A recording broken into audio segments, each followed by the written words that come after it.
Hi, welcome back to my channel.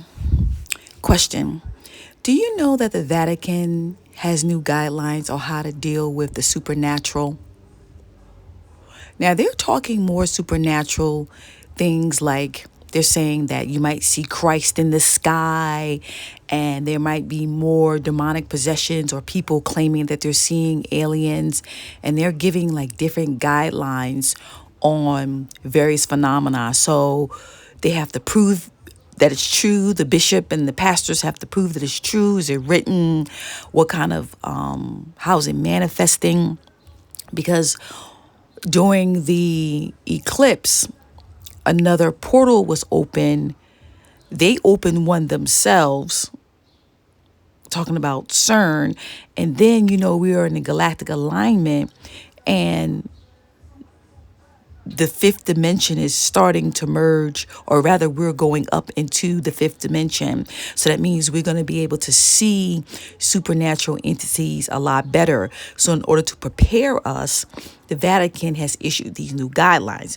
So, instead of coming out saying, oh, they're extraterrestrials in our atmosphere and in our stratosphere, people are awakening, their psychic abilities are coming online.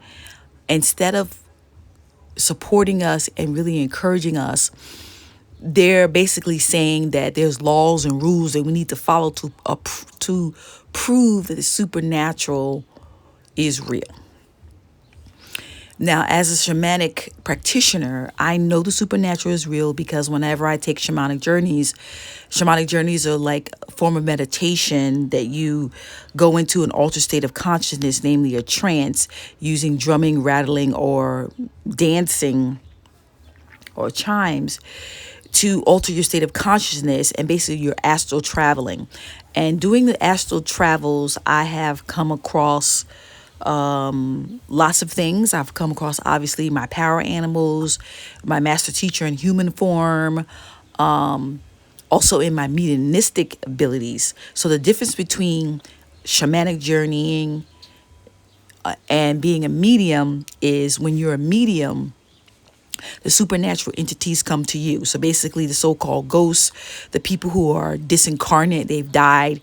I have always been able to tap into that, especially it really kicked online when I was, after my parents died. I know the people who've been with me for a long time know that my parents died of cancer a year apart when I was 16. And that's when my supernatural or my psychic abilities really came online. And I was able to see and hear and connect with my deceased parents and other things. I used to see an entity that was sitting on my couch. He looked like a man in a turtleneck sweater. And I wrote a short story because I'm also a writer and I was very much into horror. And I wrote a short story called The Man in a Turtleneck Sweater because he would just sit there and just look at me. So now that our psychic abilities are coming online, we have to mentally prepare ourselves to be able to see apparitions, supernatural beings, entities from other dimensions. And these are natural for us. So mediums, we are all born with clair ability. So being able to see, hear, feel, touch, even taste. So those are our clairs. I wouldn't name them for you right now, but I'm kind of tired, but you can Google them.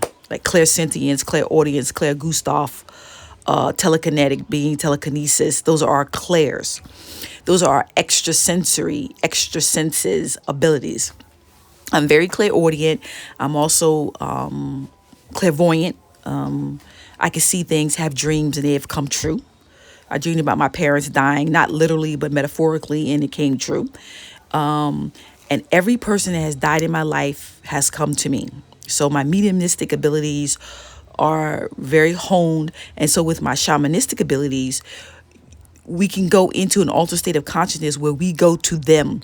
We go to the land of the so-called dead. We can go to them. And that's a training. You can train to become a medium. You can also train in psychopomp work, which is what I do. So a lot of times whenever we have trauma, we lose pieces of our souls to that trauma. And that pieces of our souls get lost into the unconscious, which is like a deeper part of really like the mind, or another dimension in your altered state. And you ever notice sometimes people are, oh, I lost my soul, that person took my soul, I don't feel myself.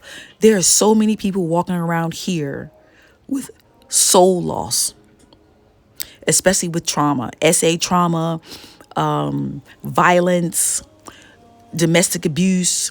We lose pieces of ourselves in that trauma.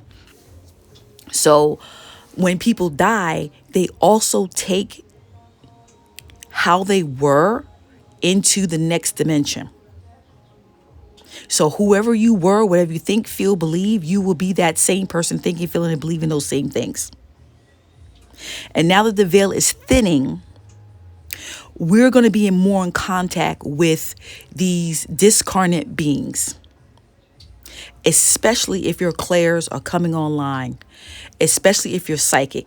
Now, if you're psychic, not all psychics are mediums, but all mediums are psychics, because mediums have to tap into their clairs, their psychic abilities, in order to contact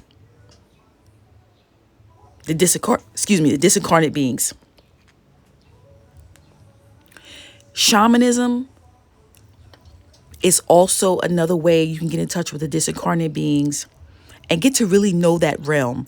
We are so afraid to get to know the supernatural, especially as black people, so-called black people.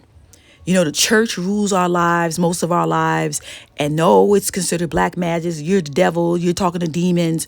But yet, we have pictures of our grandmothers and grandfathers and all of our ancestors on the walls.